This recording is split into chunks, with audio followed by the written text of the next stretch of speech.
Sasa, apakah Rizik sudah datang? Ya, Yohana, Rizik Syihab sudah memenuhi panggilan Polda Jawa Barat. Tadi Rizik Syihab bersama dengan tim kuasa hukumnya tiba di Polda Markas Besar Polda Jawa Barat sekitar pukul 9:05 waktu Indonesia Barat. Dan pada saat tiba di Mapolda Jawa Barat, Rizik Syihab langsung menuju ke Ditreskrimum Polda Jawa Barat untuk kemudian langsung melakukan pemeriksaan pertama sebagai tersangka kasus dugaan penghinaan Pancasila dan juga pencemaran nama baik Presiden Republik Indonesia pertama, yaitu Soekarno. Tadi sesaat sebelum memasuki gedung Ditreskrimum Polda Jawa Barat, Rizik Syihab yang didampingi oleh tim kuasa hukum dan tim kuasa hukum dari Rizik Syihab sempat memberikan sedikit pernyataan sebelum dimulai pemeriksaan. Rizik Syihab tadi menyatakan bahwa hari ini dirinya dalam keadaan yang sehat dan dapat melakukan pemeriksaan dengan baik.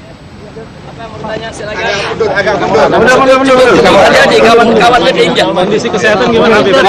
Kedatangan hari ini. Alhamdulillah, hari ini saya dalam keadaan sehat walafiat. Hari ini saya datang memenuhi panggilan dari penyidik di Polda Jabar untuk melanjutkan pemeriksaan. Dan mudah-mudahan pemeriksaan ini berjalan lancar. Sekaligus hari ini saya bawa tesis yang akan saya serahkan kepada penyidik. Nah, ini tesis. Dan Yohana, alasan mengapa Rizik Syihab hari ini membawa berkas buku tesisnya karena pada pemeriksaan sebelumnya pada saat Rizik Syihab masih menjadi saksi kasus dugaan penghinaan Pancasila di Polda Jawa Barat, Rizik Syihab setelah diperiksa sempat membantah bahwa telah melakukan penghinaan terhadap dasar negara, yaitu Pancasila. Karena menurutnya pidato yang dilakukannya di lapangan Gazebo pada akhir tahun 2011 yang lalu yang kemudian diduga melakukan penghinaan Pancasila, menurutnya pidato yang dilakukan ini berdasarkan tesis yang sudah teruji secara ilmiah pada saat Rizik Syihab mengambil gelar master di sebuah universitas di luar negeri. Yohana.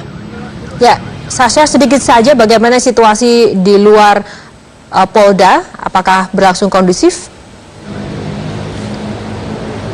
Ya, Yohanes, situasi saat ini berlangsung kondusif karena terlihat bahwa tidak ada massa yang dibawa oleh Rizik Syihab.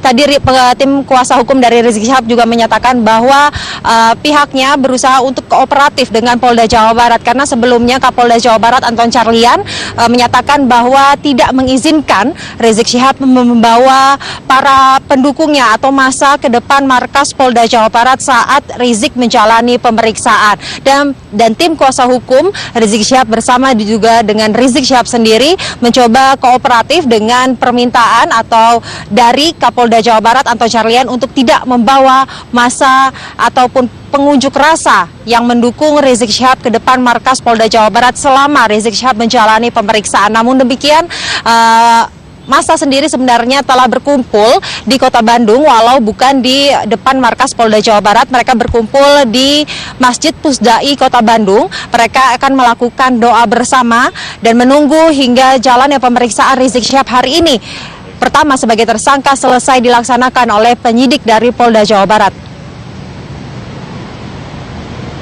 Yohana. Baik. Sasa Wisastro melaporkan dari Polda Jawa Barat. Nanti kita akan update lagi terkait dengan pemeriksaan Rizik Syihab sebagai tersangka. Terima kasih, Sasha. Dan kita ke Bung Usman. Bung Usman, ini tadi ada dua kasus penistaan ya, agama dan juga penistaan Pancasila. Saya dengar Anda sempat membaca tesis yang sempat dibawa oleh Rizik Syihab tadi. Apa sebenarnya isinya? Iya, saya dikirimi oleh satu teman itu tesis Rizik online di satu universitas secara online ya, di universitas di Malaysia. Ya memang tesisnya adalah mengkaji tentang Pancasila. Nah, saya sendiri memang jujur belum tuntas membaca, tetapi saya pernah berdiskusi dengan orang yang sudah membaca tesis itu. Dan ini tentu saja harus diperiksa lagi. Memang kesimpulannya kira-kira Pancasila yang baik begitu, yang benar adalah Pancasila versi Piagam Jakarta begitu. Kira-kira seperti itu kesimpulan dari tesisnya. Tapi sekali lagi ini saya mendengar dari orang yang sudah membaca tuntas. Saya sudah baca tapi belum tuntas begitu. Nah, sehingga kita harus lihat periksa lagi. Nah, kalau seperti ini itu kan berarti kita lihat bahwa ada upaya-upaya juga kalau benar ya itu untuk mengganti ideologi. Karena itu ya tadi Bang Jamin juga sampaikan kenapa simbol-simbol negara itu harus dilindungi. Karena ketika tidak dilindungi ada upaya untuk menggantikan. Begitu kan, untuk menggantikan, mungkin diawali dengan penodaan, tetapi ketika dia menodai, dia menista, dia tidak setuju dengan ideologi ataupun simbol-simbol negara, maka jangan-jangan harus diperiksa. Makanya polisi mengusut kasus ini, ada upaya untuk mengganti itu juga, ada keinginan minimal, ada niat untuk mengganti. Jadi saya kira ya silahkan Pak Rizik membawa tesisnya, nanti juga akan diperiksa oleh penyidik tentu saja. Seperti apa itu tesisnya? Apakah benar seperti yang tadi saya sampaikan bahwa menurut tesis itu yang lebih pas menjadi ideologi Indonesia adalah Pancasila versi Piagam Jakarta yang kita tahu di sila pertama itu menyatakan ada kalimat kewajiban menjalankan syariat Islam bagi pemeluknya begitu. Nah, ini kan sudah disepakati oleh para pendiri bangsa waktu itu untuk menghapus itu sehingga seperti Pancasila yang sekarang itulah yang kita anut begitu. Iya, ketuhanan yang Maha Esa cukup tanpa ada kalimat tadi itu ya. Nah, itulah nanti akan disinkronkan ketika Pak Rizik menjadi tersangka karena menodai atau melakukan penodaan terhadap ideologi Pancasila. Ya itu kenapa dasarnya? Dasarnya seperti apa? Apakah memang betul-betul ada keinginan untuk berharaplah minimal itu yang berlaku adalah Pancasila versi Piagam Jakarta misalnya begitu. Jadi latar belakang motif itu bisa muncul dengan kemudian tertuang di ucapan penghinaan itu menjadi hal yang penting. Yang tesis memang adalah sebuah karya ilmiah kan begitu, sebuah karya ilmiah yang tentu saja sudah diuji dari sisi ilmiah. Tetapi ini kan akan diuji juga dari sisi hukum kalau memang dianggap relevan oleh penyidik begitu. Kalau tidak relevan ya tidak begitu kan. Oke. Kalau dari sisi hukum Bung Jamin? Ya, kalau saya lihat begini, tentu berbeda dengan tesis ya. Adalah kalimat-kalimat yang menghina lambang negara, yaitu menyebutkan Pancasila dengan kalimat titik-titik yang kita sama-sama ketahui. Kasus seperti ini sebenarnya sudah ada. Kita tahu itu ada artis itu ya, kalau nggak saya sebutkan, Zaskia Gotik pada saat itu dia menyebutkan bahwasannya kemerdekaan tanggal 32 Agustus lalu lambang itu lambang bebek atau apa itu, dan dia dipidana karena kasus tersebut, karena dia sudah menodai lambang negara tersebut yang tidak seharusnya yang disampaikan di depan umum begitu.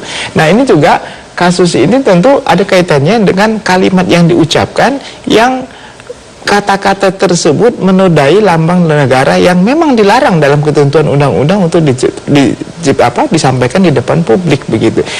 Kalau mengenai tesis mungkin ini salah satu pendukung saja, karena diketahui di media-media juga ada mempermasalahkan masalah tesis itu. Tapi intinya kalau saya lihat adalah apa yang diucapkan di depan umum sehubungan dengan pengucapan lafal itu tadi loh, yang mengatakan bahwasanya Pancasila itu bla bla bla. Nah, itulah yang justru yang kita lihat, kalau saya lihat menjadi unsur di mana tidak boleh, karena itu lambang negara jangan diplesetkan, apalagi plesetannya itu kata-kata yang tidak baik diucapkan begitu di depan begitu. Iya, ini artinya kan banyak yang sebenarnya pernah melakukan penodaan terhadap Pancasila. Maksudnya tadi salah satu artis tapi justru dijadikan duta Pancasila begitu. Artinya di sini penegakan hukum kita sendiri masih lemah terkait dengan hal-hal seperti ini. Ya, kalau secara hukumnya saya lihat sudah diterapkan dengan baik ya. Maksimal 5 tahun sudah cukup? Ya, tentunya pada saat pembentukan undang-undang itu sudah mulai penilaian yang cukup baik ya. Kenapa harus maksimum pidananya 5 tahun begitu? Dan ini juga